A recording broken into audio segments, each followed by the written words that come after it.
She told the detectives. I didn't point at nobody. I shot right at their car. A controlled explanation. Simple. Defensive. The detective didn't challenge her directly. He quietly introduced reality. From what we've gathered from everybody, that's shooting at somebody. That one line changes everything. Because now, Ava isn't just explaining her actions. She's confronting the consequences of them. She tries to hold the line, to stay in control. My intention was not to kill nobody. But the evidence doesn't care about intention. Bullet trajectories, a shattered back window, people crouching behind car. And then comes the shift, the moment her certainty cracks. That's pretty close to shooting somebody. Yeah. This is where psychology takes over. The detective isn't arguing. He's aligning her words with reality, forcing a conflict between what she believes happened and what actually did. This is cognitive dissonance theory in motion. When two incompatible truths collide, the mind is forced to reconcile them. But the pertinent questions are who this evil woman is, what happened on that day, and how detectives psychologically trap her with a perfect bait. You're f***ing pussy! What's up? Welcome back to my channel. I don't have many followers, but your single comment is a ray of hope for me.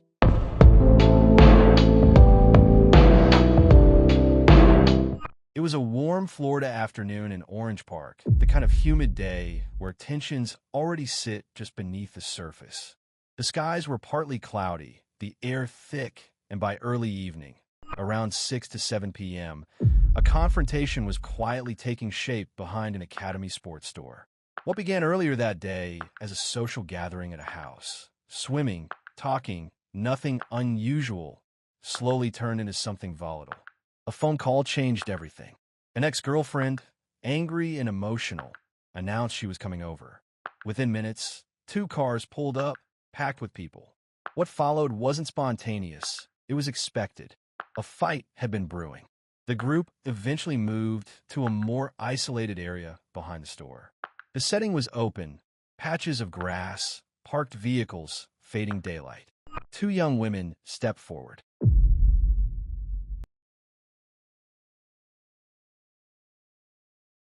Hey! What's up? The fight began as planned, fists only. It was chaotic but controlled. Then it stopped. Then, unexpectedly, it started again. But this time, something shifted. What's up? You're gonna shoot? What's up? You're f***ing pussy! What's up? Alright, fight's over. Y'all are shooting. Y'all just jumped me. Standing nearby was 18-year-old Ava Mooring. She wasn't one of the fighters. She wasn't supposed to be the focus. Yet, as the second round escalated, she stepped in. Tension spiked. Voices rose. Movement became unpredictable. And then, You're f***ing pussy! What's up? gunshots. Multiple rounds were fired. Some into the air, others toward a vehicle, toward people. Panic replaced adrenaline. The fight dissolved instantly. Everyone scattered. Within minutes, it was over. But what happened in those seconds would follow Ava into an interrogation room. Today, we will look into the psychological aspects of this case.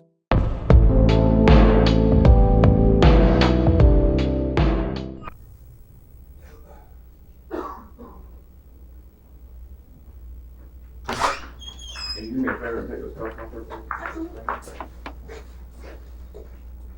You want a glass of water or something? Here's the restroom. Sure, okay. First thing right here. Thank you. No problem.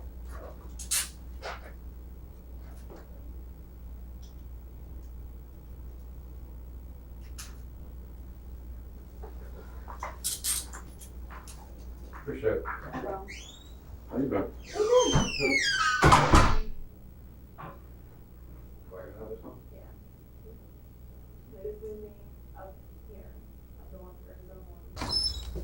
What's up?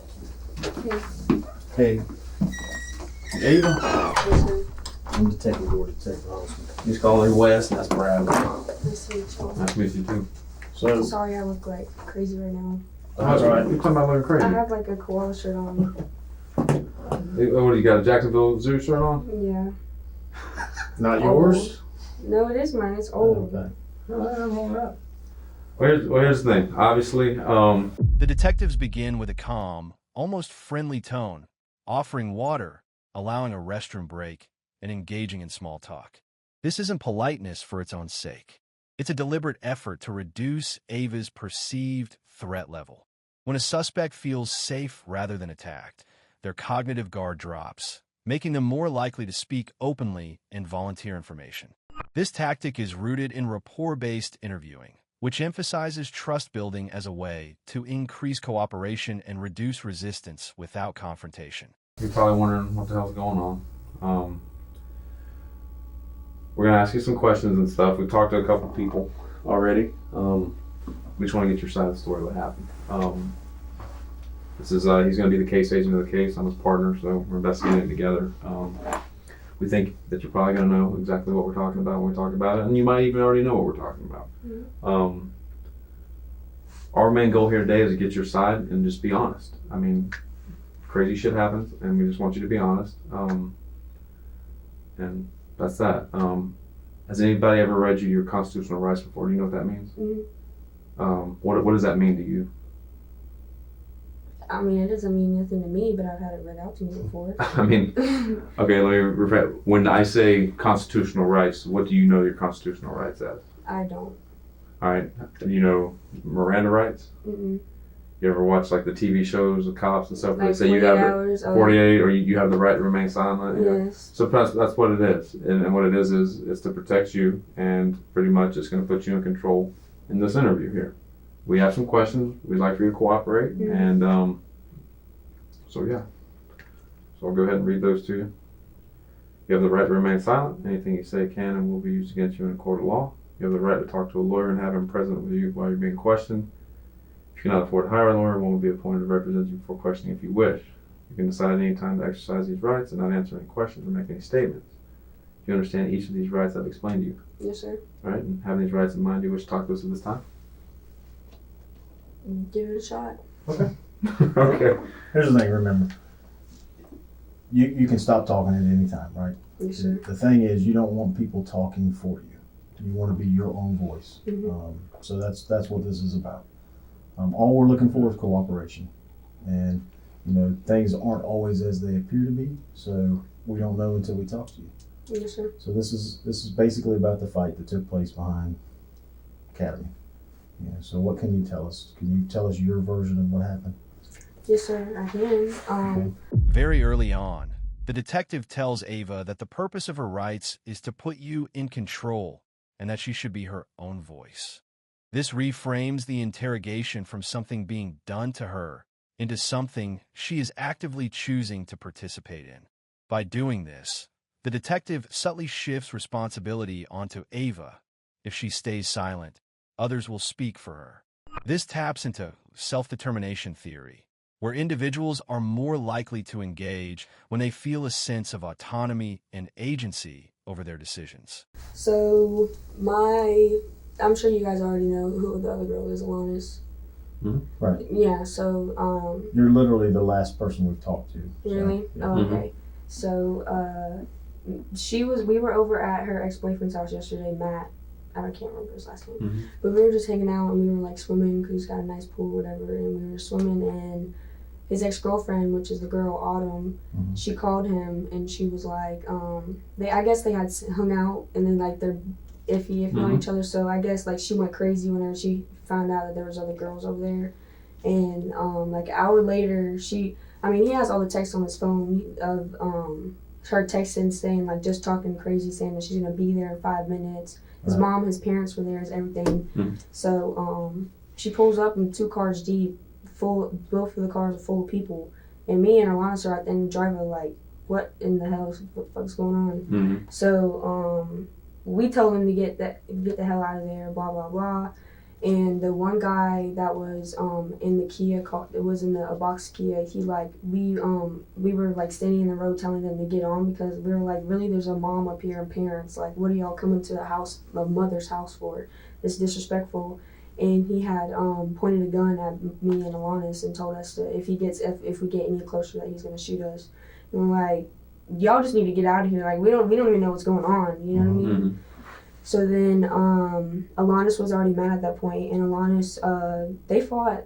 They're both legal. They're both 18. Sure. They met now, and they scrapped. They scrapped the first fight. The second fight, the girl, I guess I got too close, and the girl didn't like it because I got too close to the fight because she ended up beating the girl. Autumn almost start beating her ass. So like I'm her homegirl, so I'm gonna like get her off of her. So I yank her off of her, and then the fat friend comes and tries to jump at me, and I'm like, you know what I'm saying? Like, no, I'm not doing that. Mm-hmm. So then,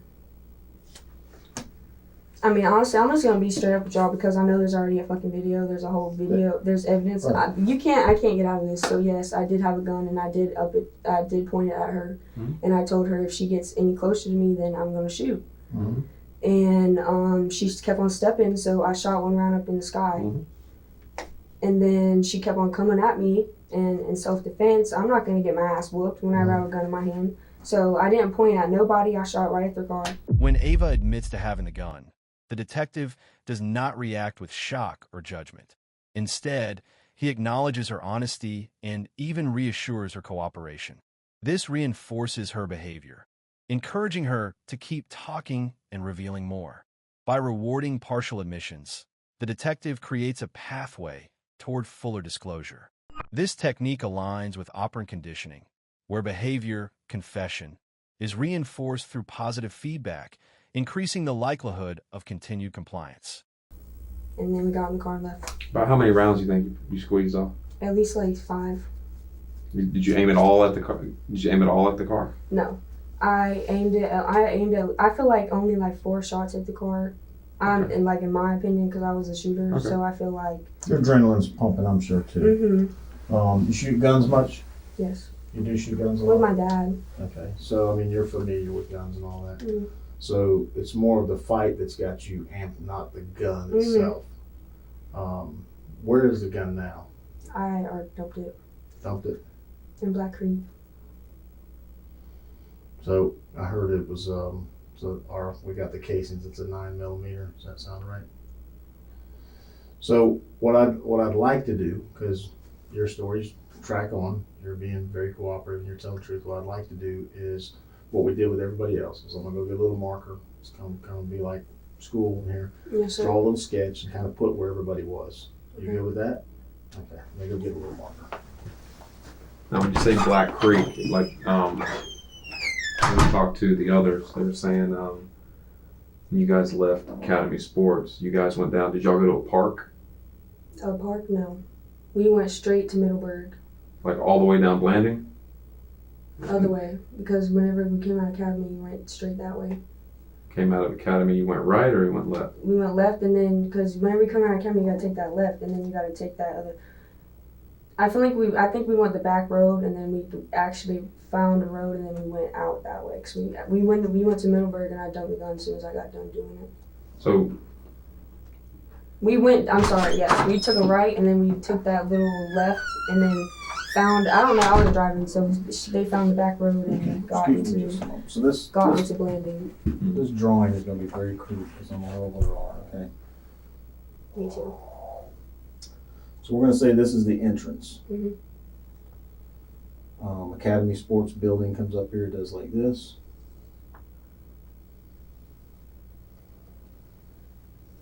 And then over here is like grass and water and shit like that, Mhm. right? And then the semis. Yeah, there's some semi-trailers right here. So if you would, tell me where y'all's car was, their car, and everybody was at. Our car was, I'm a horrible driver too. It's okay. I'm sorry, that looks like. That's fine, that's fine.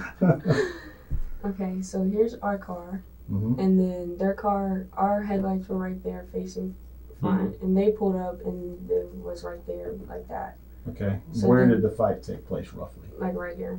Okay. And then the girl ran up, the Autumn girl ran up. Alanis was just standing there because Alanis didn't really even want to fight her. She was just like mad that she pulled up to the Mhm. house and was disrespectful to the mom. So then Alanis stood there and waited for it, blah, blah, blah. That happened. And then Alana went back to the car, and they both drank water, and then they went for another Yeah, round. that's a little weird. They took a big break. Yeah. And then they started fighting again, and then that's whenever the girls started. So it all happened at least kind of right there in the middle. Mm-hmm. Okay. The moment Ava is asked to draw the scene, the interrogation shifts from verbal storytelling to spatial reasoning. This dramatically increases cognitive load.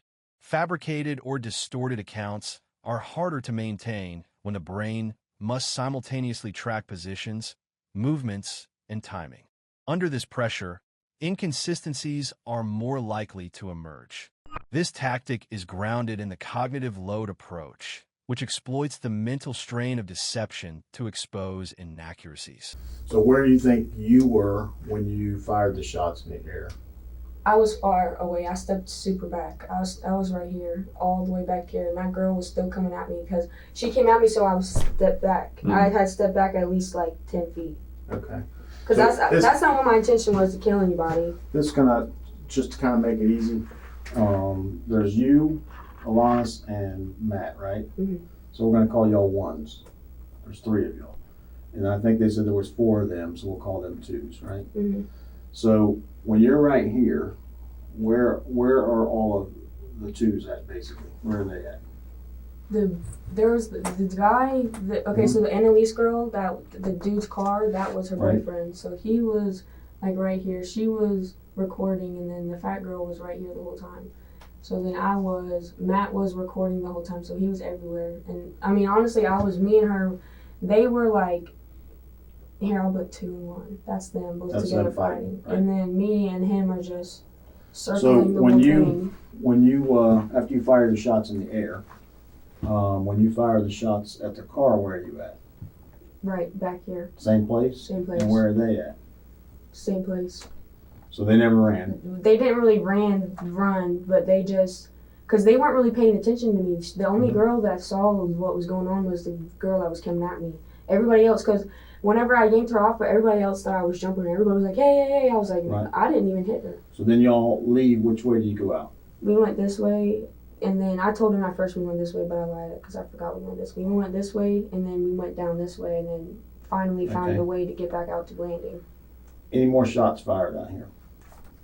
When we were leaving, Okay. And where do you think the car was roughly? probably down And I here. know it's kind of hard to remember. No, but probably it was about, because I second guessed it. Mhm. I really did second guess it. And then And where were they at? in the car. Well, no, honestly, they weren't even in the car yet. Autumn was, over here, bending down, and he was, I honestly didn't even see the other, I don't know where everybody else went. I just saw Autumn over here, trying to get in the car. So when we went and looked at the scene, the car was still there, of course. No, the car was actually moved in a different way, because whenever we drove off, she was walking around picking up the Right. casing. That's what I heard. So then, whenever this is what they did. Whenever we drove off and went this way, they went like this, circled around, and then they stopped. And then she got out of the car. I was like, wait, what are they doing? Are they dropping her off? And then and I was like, no, she's putting on bullet casings.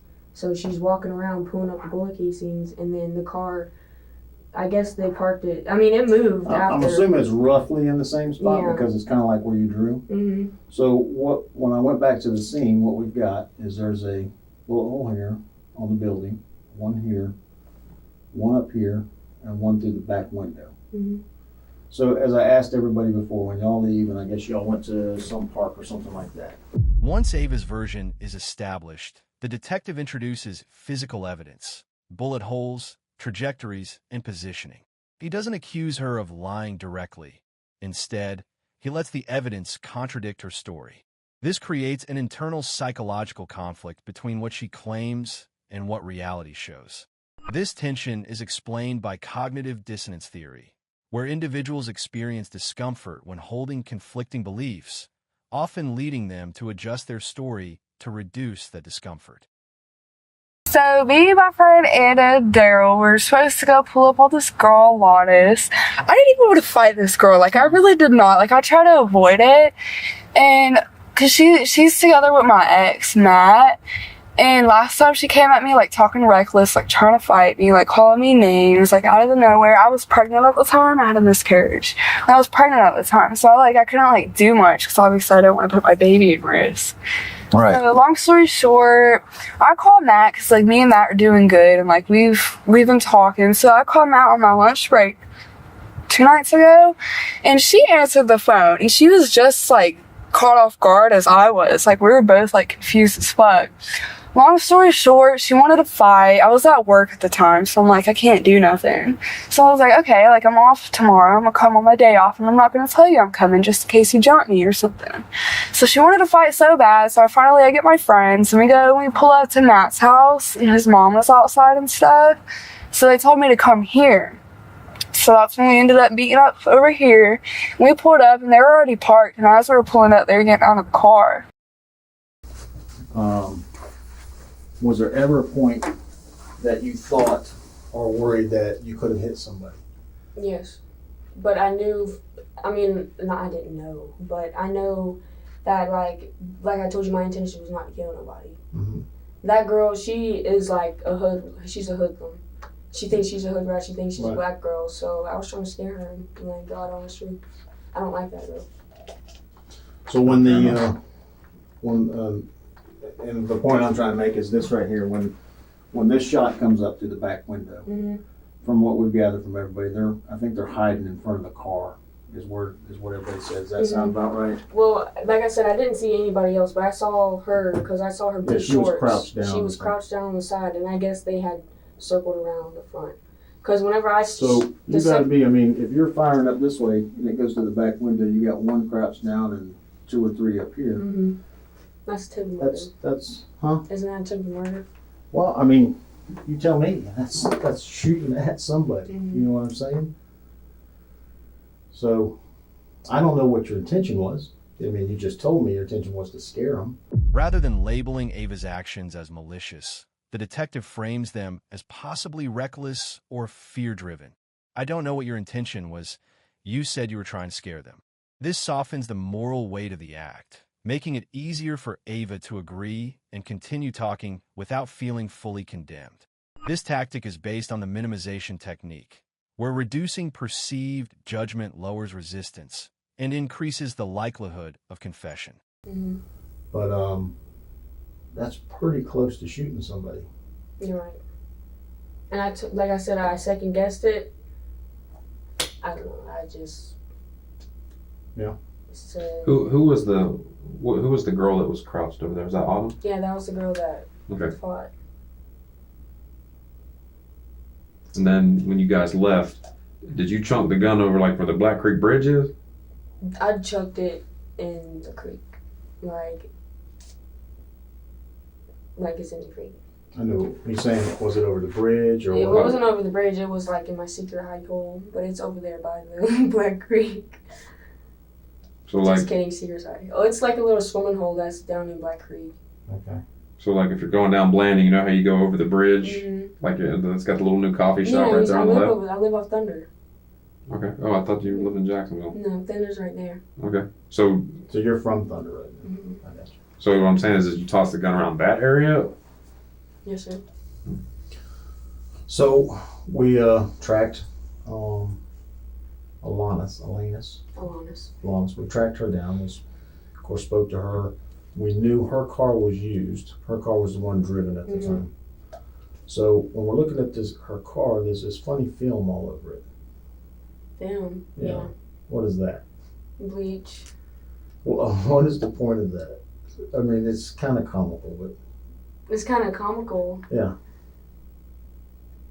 I'm assuming, and correct me if I'm wrong, your point was to wipe it down with bleach because you was worried there was gunpowder on the car, maybe? Yeah. Which I already knew, but I still wanted, because she didn't do nothing wrong. Mm-hmm. So it's her car, so I didn't want her to be fucked, you know what I mean? Because I even told her, I was I even told them, Matt and Alanis know that they didn't do shit, and y'all know they didn't do shit. I'm the one who did it. Yeah. They fought perfectly fine. If I wouldn't have shot any shots off, we have no issue with that, The only issue we have is the gun. Mm-hmm. Of course, that's why we're all here. Mm-hmm.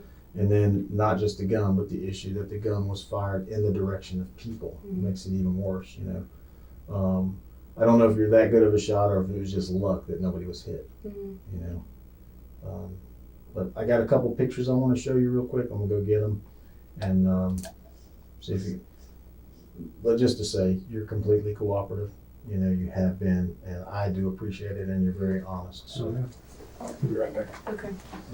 At a critical moment, the detective states that the situation could be interpreted as shooting at somebody and potentially serious charges. He doesn't threaten her explicitly, but he clearly outlines the implications. This forces Ava to mentally project herself into the future and consider the consequences of her actions. This aligns with prospect theory, where individuals make decisions based on perceived gains and losses. Here, the potential legal consequences become psychologically salient. And I got out of the car and we started swinging. I don't like to talk shit, so I just saw her. I started swinging. I won that fight, so we separated. She took her time. I took my time to catch our breaths or whatever. And we went round 2. We were bumping, and I started winning again. And I don't know, next thing you know, you start hearing gunshots. Or no, I was on top of her, and I was beating her ass. And her friend yanks me up by my hair and starts beating my ass. So that's your hair I see out there? Yeah, it's my red hair. That's my hair out there. I really did not think this girl had a gun. I thought they were talking shit. Yeah, I thought they were just talking shit. Which is... So, after you get pulled off of her during the fight and the shots start ringing out, is anybody saying anything? Everyone was saying stuff. It felt like everyone kept telling me to duck because I was the only one that wasn't running to the car. It took me a while to notice oh shit, someone's shooting.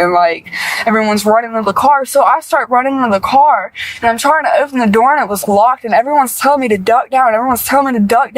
So I'm ducked down, still trying to get in the car. Next thing you know, I guess that's when the bullet went through the back door window because glass started falling on my back. So I guess that's when that happened.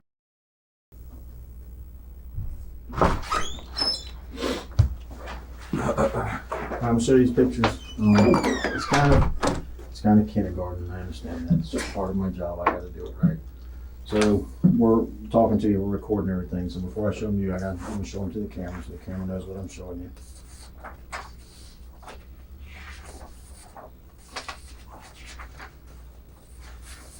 Okay. So who's in this picture? Me. And what are you holding? A gun. Okay. And who's this guy? The boyfriend. Okay. Of Annalise. Annalise. Okay. And what are you doing in this picture? Oh my goodness. Shooting the gun off first round. In the air? Mm-hmm. And then the final picture. This picture. I'm sorry. Just, like I said, I know, I get it, but what are you doing? Pointing it at the girl. Okay. When the photographs are introduced, the interrogation shifts decisively. Visual evidence is far more difficult to dispute than verbal claims. By having Ava identify herself and describe her actions in the photos, the detective forces her to verbally confirm what the evidence already proves. This locks her into an undeniable reality. This tactic is supported by evidence confrontation strategy, where presenting irrefutable proof reduces denial and compels acknowledgement. So, it was asked of us, do you think you would be able to pinpoint where you threw the gun? Pinpoint? Yeah, if we took you out there, could you say, I threw the gun right there? I don't want to go on a wild goose chase, so, if it's a lie, it's a lie. So, No, it's not a lie. It's just, it's, I don't know if it's there still, because wouldn't it ever take it away, the creek? You throw it right in the middle of the creek? Yeah. I threw it as hard as I could have. The point I'm making is if you threw it there, we got a dive team, they can go check. Like I told you before I left, you've been completely honest with us, and I have no problem telling anybody that. I don't want to change it And now we go out there and spend 2 hours diving in a creek for a gun that was never thrown there. You see what I'm saying? If it's not there, just tell me it's not there. No, I did throw. That's where we went to after everything happened. Okay. All right. Well, give us a minute. We'll see what we can set up.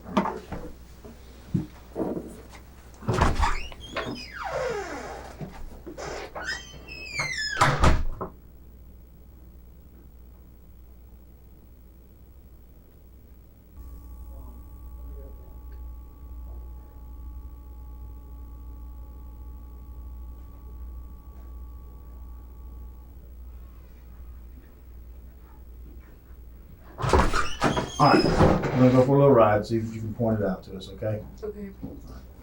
Sounds like I'm out of gun. In the final phase, the detective no longer seeks new admissions. He focuses on verifying details, such as the location of the gun. This signals a shift. The case is no longer about if she did it, but how it will be proven. Psychologically, this creates a sense of inevitability. Ava is no longer resisting. She is assisting. This reflects the inexorability principle, where once a suspect perceives the outcome as unavoidable, they're more likely to cooperate fully rather than continue resisting.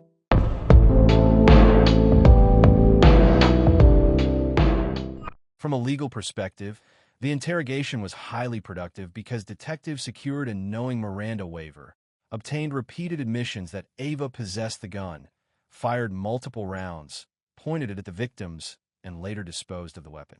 They also locked her into a detailed account of the scene, route of escape, and gun disposal location, then tested that account against photographs, bullet trajectories, shell casings, and witness statements.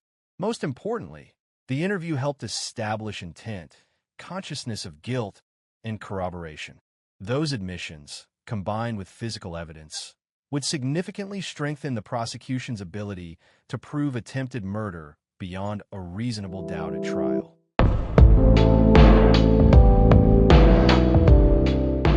A woman admitted to deputies that she was trying to kill when she opened fire in a local shopping center last week. In a coincidence, she was arrested the next day at her work when JSO raided Wacko's strip club.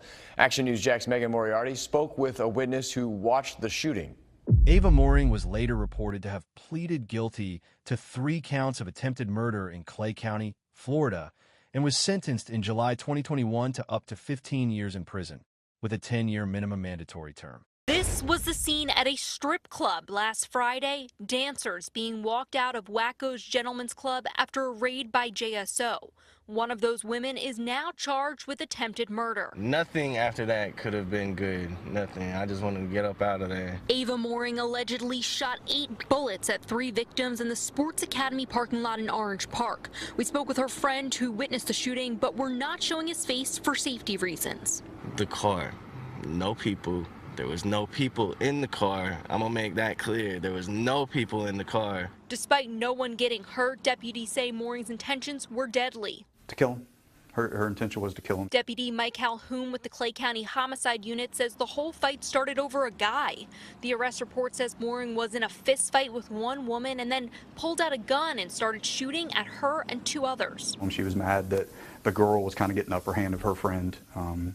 She acted very violently. Deputies were heading to Mooring's home to arrest her when they located her car at Wacko's. Once we identified it was her car, we were trying to get people there to get her there, at which time the raid happened. The 2 incidents were separate, and after questioning by JSO, Mooring was taken into custody by Clay County Sheriff's Office. She's currently in jail with a $750,000 bond. Wrong place, wrong time, wrong outcome. News 4 Jax, citing Clay County court records, reported the sentence publicly on September 22, 2021. That outcome makes legal sense in light of the interrogation and surrounding evidence. Detectives had already built a case showing she admitted firing the gun, acknowledged pointing it at the victims, and described dumping the firearm afterward. Prosecutors also had seen evidence, shell casings, vehicle damage, and images placing her with the weapon. In sentencing terms, the guilty plea likely avoided the uncertainty of trial, but the seriousness of firing multiple rounds toward people still supported a substantial prison term.